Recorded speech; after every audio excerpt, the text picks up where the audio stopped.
Guys, yung ganitong tatlong battery, katumbas lang yun at sobra pa ng ganitong battery. Kasi ito, 100 ampere hour lang, pero ito, 314 ampere hour na. So, mas malaki yung kanyang capacity. Pwede mo na nga siyang magamit pang buong bahay eh.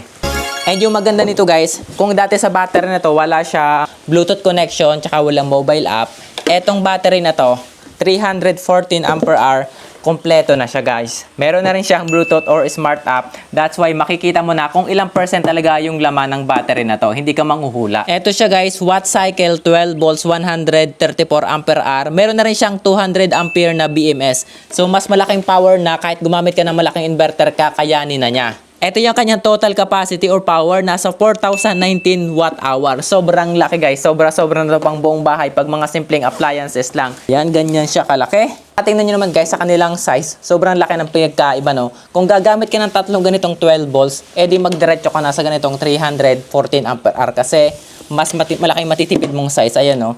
Kung magtatatlo ka ganito, di hanggang dito yan, hanggang dito, tapos hanggang dito pa, masyadong malaki. So, mas better na to. So, wag natin guys patagalin, subukan na natin to. Actual test natin kung gaano nga siya katagal malobat. And then ngayon guys, try naman natin siya dun sa malakas naming appliances, yung aircon natin, kasi madami ding nagtatanong nun. Since 314 ampere hour naman siya, siguro matagal siyang malolobat. Subukan naman natin itong 12 volts 314 watt hour na battery nito sa isa nating 1 horsepower na split type inverter aircon. Gagamit tayo ng 12 volts to 220 volts pure sine wave na inverter.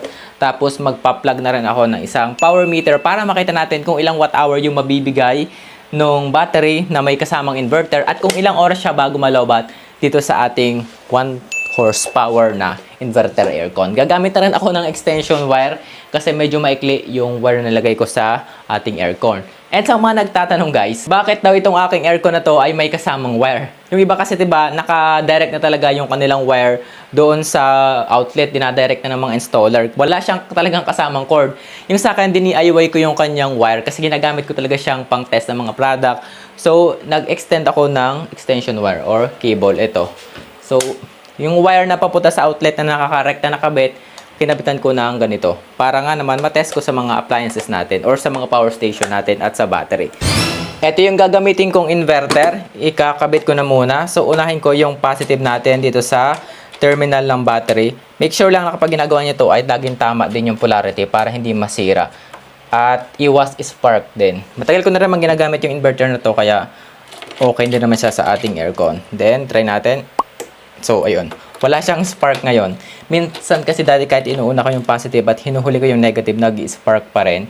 Pero ngayon, hindi na siya. So, hindi ako gaanong nagulat. So, make sure din lang na mahigpit yung kakabit natin sa terminal. And then, buhayin na natin yung ating AC. So, fully charged naman yung battery natin. Pero, tingnan din natin sa cellphone. 100% yung ating watt cycle na battery. Tapos, magpa-plug na rin tayo ng isang power meter para mas ma-check natin ang ayos. So, buhayin naman natin yung ating aircon. Ito. Sasagad natin siya sa flash cool or 16 degrees Celsius. Tapos, isasagad natin yung kanyang fan speed sa high. Maximum natin yung kanyang fan speed. Ayan, naka number 16 yung ating aircon. Base naman dito sa ating phone, eto, nasa 99% na lang yung ating battery. At kumukonsumo yung ating inverter na to, tapos yung ating aircon ng nasa 1,316 watts. Ayan. 1,300 more than watts yung kinukonsumo ng dalawa. Yung ating inverter tsaka yung aircon. At base naman dito sa kanyang application, malolobat daw yung battery sa loob ng 3.2 hours bago malobat yung battery sa aircon natin na nakasagad sa 16 degrees Celsius. Try natin kung aabot nga ng 3 oras kasi meron naman tayong nilagay na power meter. 1% na lang yung battery, ayan. So, malolobat na siya. Papatayin ko na. Turn off na natin to. Okay, tama na yan. Okay naman dito, na-sustain nyo naman yung 16 sa ating aircon. Ito naman yung ating power meter. 3 oras and 29 minutes bago nalobat yung ating 314 ampere hour na battery sa isang 1 horsepower na inverter aircon. Nakapagbigay naman siya dito ng 3,500 watt hour yung naibigay niya dun sa ating aircon. Ayun yung tested capacity natin sa kanya. Pero syempre, gumamit pa kasi tayo dito ng inverter. kung matitest na natin yung nilabas niya talaga from dito sa battery terminal niya papunta sa inverter at sa aircon, mas mataas pa yon. Meron pa kasing cut itong inverter na to sa power na bibigay papunta dun sa ating aircon, kaya medyo mababa yung nakuha natin. Pero mataas pa rin naman somehow kasi 3.5. Yung kanya capacity kasi is 4,019 watt-hour talaga. Since matagal nga pala natin siyang ginamit, grabe, ang lakas uminit ng ating inverter. Ito siya, oh. Ayan. Nasa 54 degrees Celsius. Since nakapatong yung inverter dito, uminit din yung ibabaw nyo. Nasa 38 degrees Celsius yung ibabaw nitong battery kasi nakapatong yung inverter. Ayun na yun guys, try na natin siya at umabot naman itong battery na to sa isang aircon ng 3 hours and 29 minutes. So mabilis siyang nalobat kasi yung aircon natin isinagad natin sa 16, sobrang lamig nun. Pero kung in reality naman, ako lang naman sa isa lang kwarto or kung kakaunti naman kayo, ilagay nyo lang siguro sa mga 25 degrees tapos naka medium lang or slow lang yung fan. Mas matagal siyang malolobat. Tinaray ko lang kasi yung peak niya kung gaano talaga katagal malawat kapag sinagad natin yung aircon. Pero in reality, syempre dapat babaan lang natin. So, mas matagal. Siguro maghapon kaya niya pang gumana. Guys, na-try naman natin itong ating 314 ampere na battery sa mga simpleng gamit natin dito sa bahay buong maghapon. Try natin siya sa isang rep, sa electric pan, sa water kettle, pampakulo ng tubig, tapos mga vacuum cleaners. Try natin kung yung kaya niyang umabot hanggang bukas pa or hanggang mamayang gabi. Nagkabit rin ako dito ng isang power meter para matry natin hanggang kung ilang oras siya bago malobat. Tapos gagamit ako ng isang extension wire naman para makapag-plug tayo ng mas maraming appliances. So unang appliances natin ay refrigerator. Gumagana na siya. Yung ref guys, siya is 391 power efficiency. Nasa ilang watts nga to? Nakalimutan ko lang kung ilang watts to. Pero ito siya, gumagana na siya. Medyo malaki siya, so expect natin na mas malakas siyang kumonsumo ng power kumpara dun sa mga appliances or mga refrigerator na one door. Magpa-plug na rin ako guys ng isang 40 watts na electric fan kasi ito talaga yung usual na appliances sa bahay. So 40 watts lang naman, matipid lang yan sa power. Isasagad ko na rin siya. Ayan, gumagana na. Tapos ngayon, tanghali tayo magkakape kasi tayo kakain. Gagamit tayo ng isang 1,500 watts na water kettle, electric kettle. Plug na natin sa extension cord natin. Tatlo lang naman yung male plug ng ating extension cord. Kaya tatlong appliances yung mapapagsabay-sabay natin. And try natin, 1,500 watts. Ayun, gumagana na siya. At base naman dito sa ating power meter guys, nasa ito, 1,394 watts lahat yung kinukonsumo nung ating ref, nung electric fan, tsaka nitong ating water kettle. Wala pang 5 minutes, kumukulo na yung tubig. Nasa mga 2 tasa lang kasi yung nilagay kong tubig dito sa water kettle, kaya saglit lang siyang kumulo. Tapos, high power din naman talaga yung mga electric kettle, kaya saglit lang talaga. Ayan, magkakape muna tayo, tapos kakain tayo ng kanin ngayong tanghalian.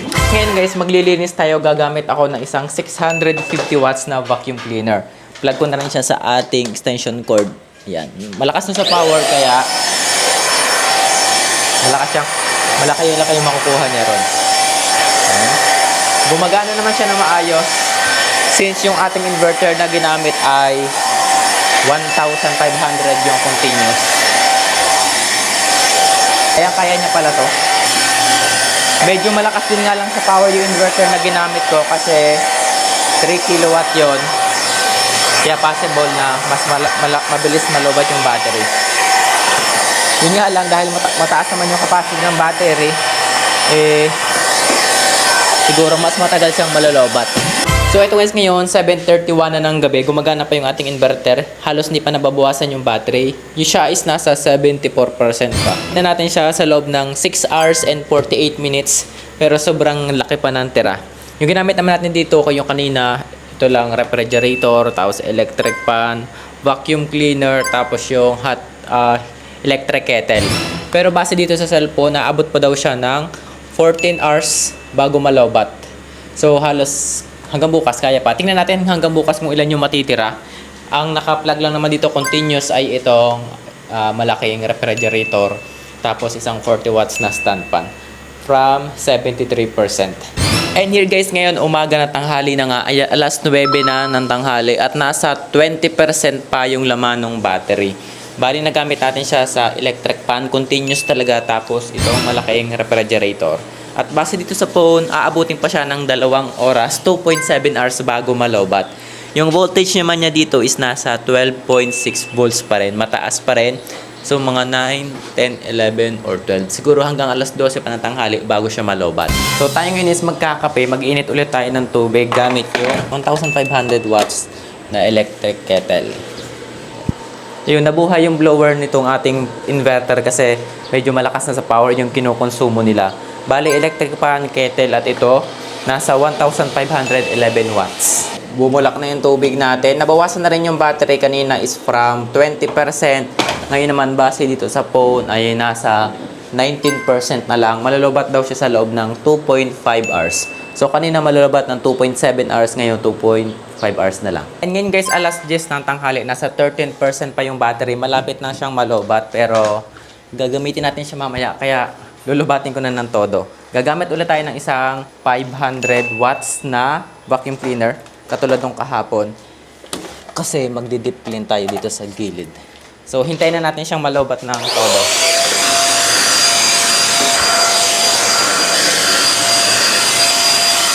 After natin mag-vacuum, mayroon pang tirang 10% sa battery. Malolobat daw siya sa loob ng 1 oras at 8 minutes. Since 10% na lang naman yung battery, to turn off na natin to. Yan, pinatay ko na, namatay na yung ating electric fan at refrigerator. Base naman dito sa ating meter, umabot tayo 21.48 hours. Tumagal siya ng almost 24 hours na rin. Tapos nakakuha tayo ng 3.30 kilowatts. So 3,300 watt hour yung nakuha natin sa battery. Pero meron pa naman siyang tirang 10%. Hindi ko na lang siya sinagad ng hanggang 0% kasi medyo masama sa battery kapag dinidrain ng hanggang 0%.